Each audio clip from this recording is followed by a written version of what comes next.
Mughal King Akbar, also known as Akbar the Great, was the third Mughal emperor who ruled over India from 1556 to 1605. He was born on 14 October 1542, to Emperor Humayun and his wife Hamida Banu Begum. Akbar is considered one of the most prominent figures in Indian history due to his remarkable accomplishments and contributions. He was an exceptional leader, a successful administrator, a patron of arts and literature, and a secular ruler who was tolerant of all religions. Early life and ascension to the throne. Akbar was born in Umarkot, Sindh, which is present-day Pakistan. His father, Emperor Humayun, had been exiled to Persia, and Akbar spent most of his early life in exile with him. When Akbar was 13 years old, his father died, and he ascended to the throne under the regency of Bairam Khan, his father's trusted advisor. Bairam Khan was instrumental in consolidating Akbar's rule and expanding the Mughal Empire. He led several military campaigns and defeated several rebellions against Akbar's rule. However, his growing power and influence made many courtiers and nobles jealous, and he was eventually assassinated in 1561. Akbar was only 18 years old at the time and had to take control of the empire himself. Military conquests and expansion of the empire. Under Akbar's rule, the Mughal Empire became one of the most powerful empires in the world. He was an accomplished military strategist and led several successful military campaigns that expanded the empire's territory. He conquered the kingdoms of Gujarat, Malwa, and Bengal, and also defeated the Rajput kingdoms of Rajasthan. Akbar's military conquests were not just for territorial expansion, he was also motivated by a desire to unite the diverse cultures and religions of India under one banner. He was aware that India was a land of many cultures and religions, and he sought to establish a universal religion that would bring all Indians together. To this end, he adopted policies of tolerance and inclusion towards all religions.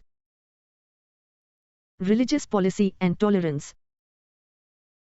One of Akbar's most significant achievements was his religious policy, which he called sulh-e-kul, meaning peace with all. He believed that a ruler should not discriminate among his subjects based on their religion, and he abolished the jizya tax that non-Muslims had to pay under previous Muslim rulers. He also abolished the pilgrimage tax on Hindus visiting their holy sites and allowed Hindus to build temples and worship freely.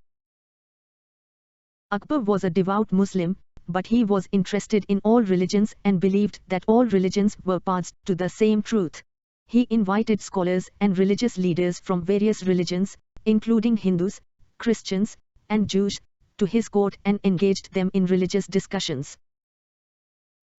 He also founded the Din-i-Ilahi, a syncretic religion that blended elements of Islam, Hinduism, Zoroastrianism, and Christianity. Although the religion did not gain many followers, it was a testament to Akbar's commitment to religious tolerance. Administrative reforms. Akbar was also an outstanding administrator and introduced several administrative reforms that strengthened the empire. He centralized the administration and created a system of revenue collection that was fair and efficient. He also introduced a system of land measurement and assessment, which enabled the government to collect taxes based on the productivity of the land. This system was known as the zabt system. Akbar also reformed the judicial system and established a separate department for justice. He appointed qazis, judges, who were responsible for resolving disputes and ensuring justice was served. He also established a network of spies and informers who reported to him directly, which allowed him to keep a close eye on his officials and prevent corruption and abuses of power. Art and literature. Akbar was a patron of the arts and literature, and his court was a center of cultural and artistic activity. He supported many artists, musicians, and poets, and encouraged the production of high-quality works of art and literature. He also commissioned the construction of many impressive buildings, including the famous Fatehpur Sikri complex near Agra. Akbar himself was a poet and wrote several works of literature, including his autobiography, the Akbarnama. He was also interested in science and established a royal observatory in Delhi, which was one of the most advanced observatories in the world at the time. Personal life. Akbar was known for his personal charm and charisma, and he was able to win over the hearts of his subjects and his courtiers. He had a large harem of wives, and his favorite wife was Mariam-uz-Zamani, who was a Rajput princess. She gave birth to Jahangir, who later became the fourth Mughal emperor. Akbar was also known for his love of hunting and would often go on extended hunting expeditions. He was a skilled hunter and enjoyed the thrill of the chase. He also enjoyed music and would often attend concerts and musical performances. Death and legacy.